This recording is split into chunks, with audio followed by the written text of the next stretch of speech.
8 batters, 8 strikeouts. Not 8. 8 batters, 8 strikeouts. Not 8 strikeouts in a game. And not 8 strikeouts across 5 innings.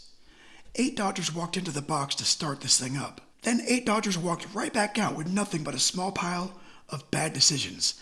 That's the funniest part, is this, that it didn't come from Nolan Ryan or Mike Scott. Mike Scott's on his way to becoming the Cy Young Award winner. But it comes from rookie Jim Deshaies, a left-hander whose fastball wasn't supposed to do that to people.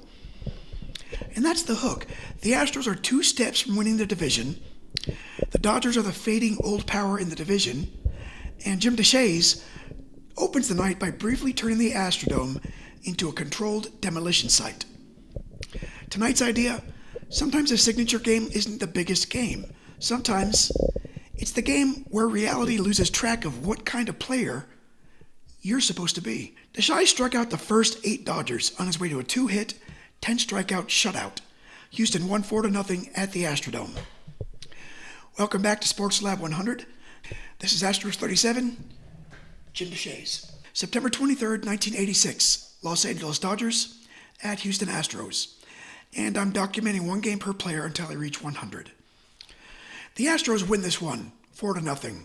Jim Deshaies throws all 9 innings, 2 hits, no runs, 1 walk, 10 strikeouts. That's the statistical answer.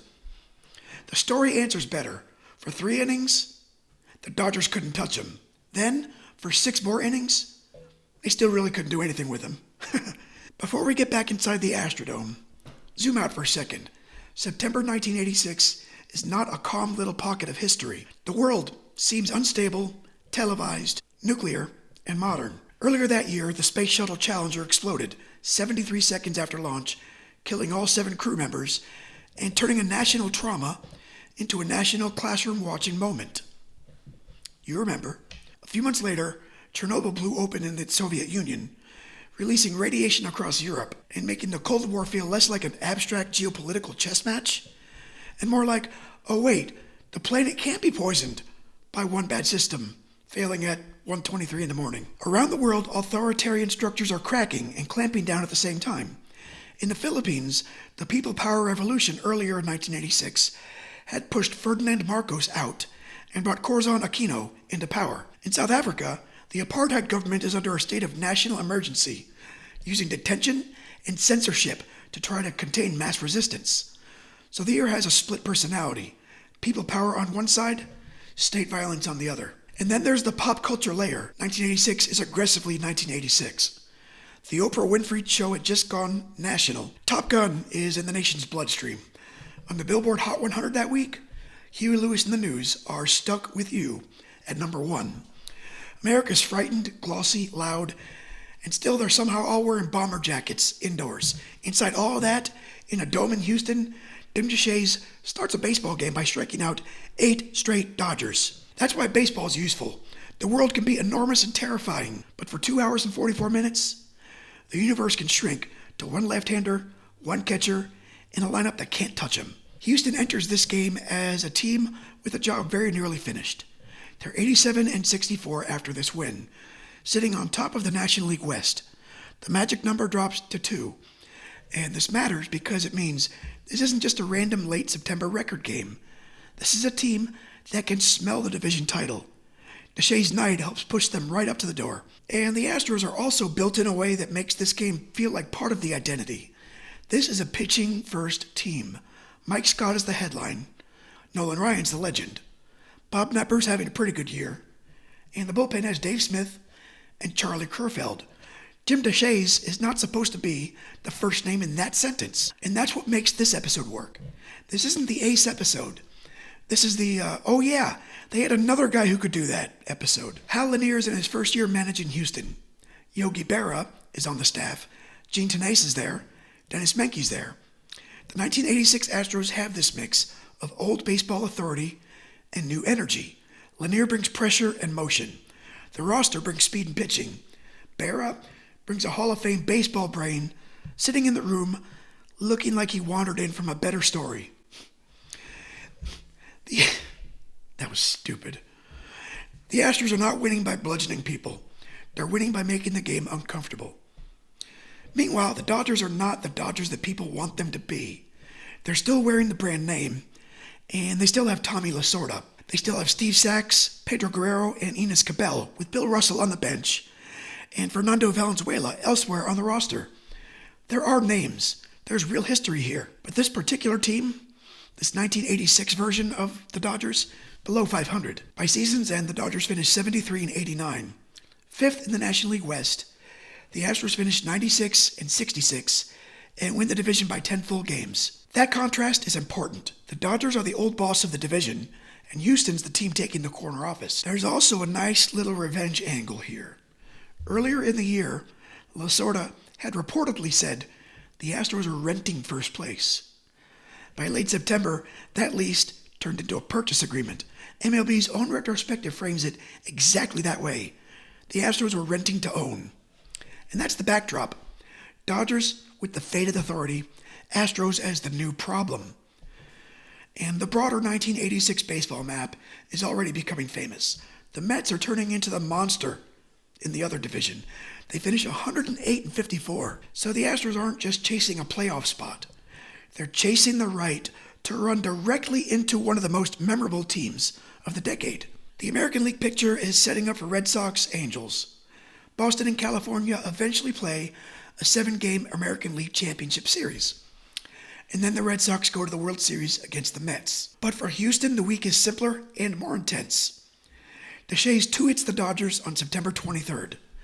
Nolan Ryan dominates San Francisco the next night. Then to top it off, Mike Scott throws a no-hitter, clinching the NL West on September 25th. That's absurd. That's not a pitching staff. That's a 3-day weather system. So yeah, Deshaies sets the record, but he also accidentally opens one of the greatest 3-game pitching flexes in franchise history. One of. That's because we had the 2019 and 2022 versions of Houston also. 1986. We've had a lot of good, not great seasons, haven't we? Now, the managers. Houston has Hal Lanier, first-year manager, aggressive style, soon to be manager of the year. He's not managing a glamour team.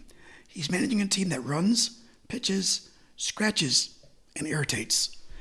Los Angeles has Tommy Lasorda, Hall of Fame personality, World Series manager, full-volume baseball evangelist. By 1986, Lasorda's already a character as much as a strategist. The pitching matchup is not glamorous on paper.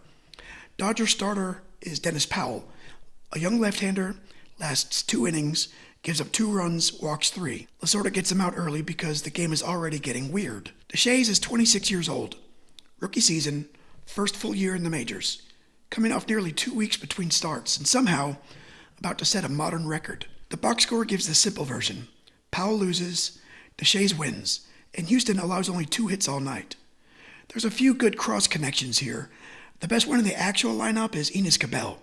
He starts in right field for the Dodgers, but he had been a significant Astro early in his career. He's literally standing in the opposite dugout as Houston's new era steps over the old division order.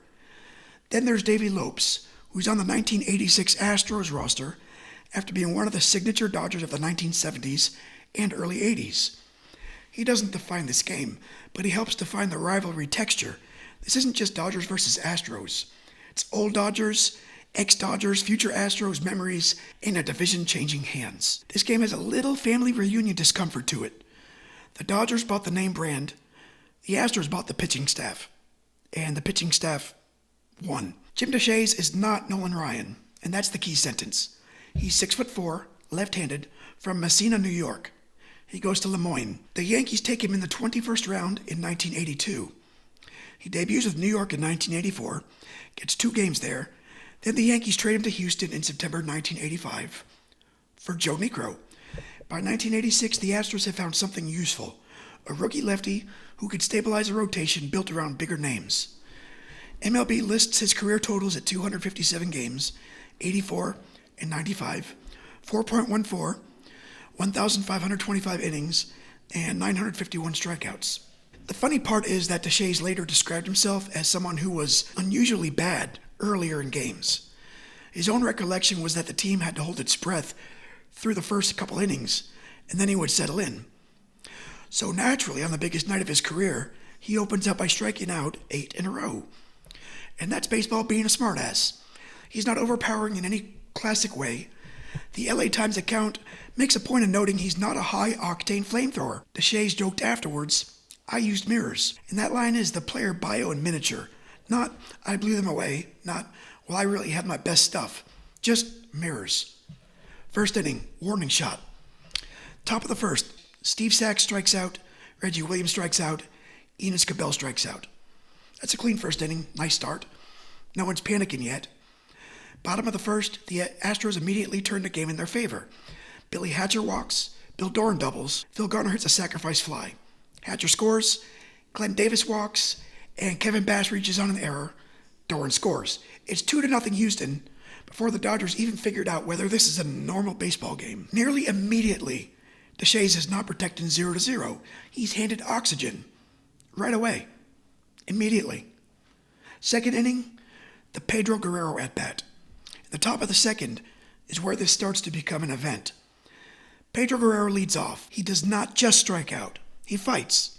He fouls off pitch after pitch after pitch. The Sabre account has him fouling off 9 straight fastballs before Deshaies gets him with a changeup. And that's the at-bat to slow down on. Because if Guerrero wins that battle, maybe this is just a sharp start.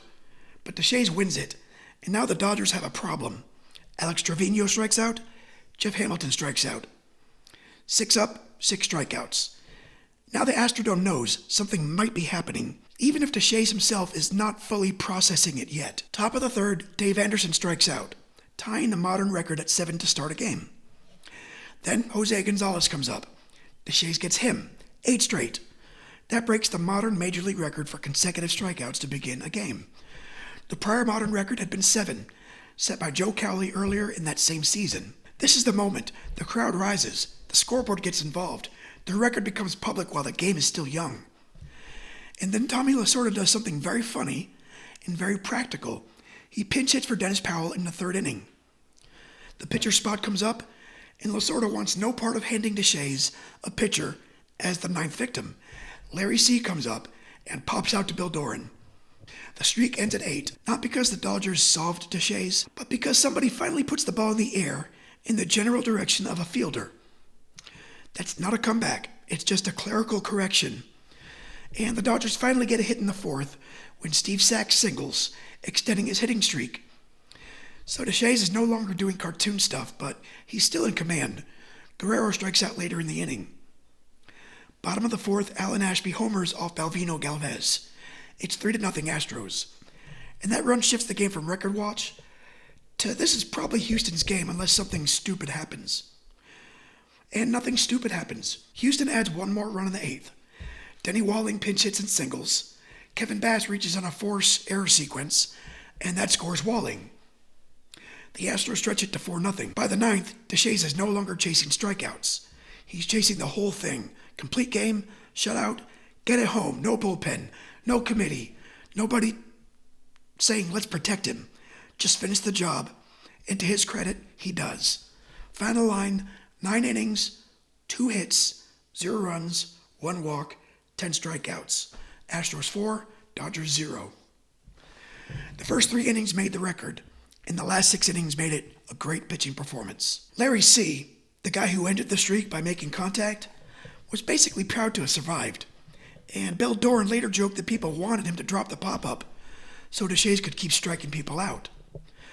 Charlie Kerfeld called Deshaies a rookie lunatic, which is exactly the kind of teammate quote you hope survives history. And it did, sort of. Deshaies' own post-game tone is perfect. He knew it was weird, and he knew it was a little freakish. He knew he was not suddenly Nolan Ryan. That's why his line, "I used mirrors," works. It's humble, not boring. It's a little funny and not fake. Years later, Deshaies said he first realized the record situation after the 7th strikeout, when the crowd reacted again and the scoreboard noted that he tied the modern record. So this wasn't an athlete pretending destiny was always obvious. This was a pitcher right in the middle of the thing, discovering the thing as the building discovers it. For Houston, this is a hinge game. It drops their magic number to 2. It puts the Astros right on the edge of their first division title since 1980. Then the pitching staff turns the next two nights into a franchise memory. Ryan dominates, Scott clinches with a no-hitter, and Houston goes into the National League Championship Series against the Mets. For Los Angeles, this is a late-season humiliation inside a disappointing season. They're not chasing October. They're being used as the measuring stick for Houston's arrival. Maybe it's a little harsh to LA, but it's true. The Dodgers are the team people recognize. The Astros are the team people need to start taking seriously. For one night, the difference isn't subtle. It's 8 straight strikeouts. Is that subtle? This is a good new fan game because it explains 3 things at once. First, baseball has room for impossible little records. 8 straight strikeouts to start the game is not the most points or fastest touchdown. It's a little stranger. It's very narrow, specific. It's beautiful because it almost never happens. Second, it shows the dominance that doesn't always look like brute force. Deshaies isn't the biggest mythological arm on his own team, but command, deception, sequencing, and confidence can still make hitters look ridiculous. Third, it has stakes. This isn't just trivia. This is the Astros closing in on a division title. So the new fan lesson is, baseball rewards your attention. The first inning matters. The 8th hitter matters. The pop-up that ends the streak matters. And the boring-looking 4-0 final score is hiding a little baseball history inside of it. Deshaies doesn't become a Hall of Fame pitcher, and that's not the story. He becomes something better for this project, a real major leaguer with one immortal night. He wins 12 games in 1986 and becomes a rotation regular for Houston through 1991.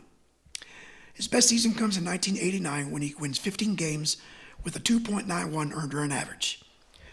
Eventually, he pitches for the Padres, Twins, Giants, Twins again, and the Phillies, finishing with 84 wins and 1,525 major league innings.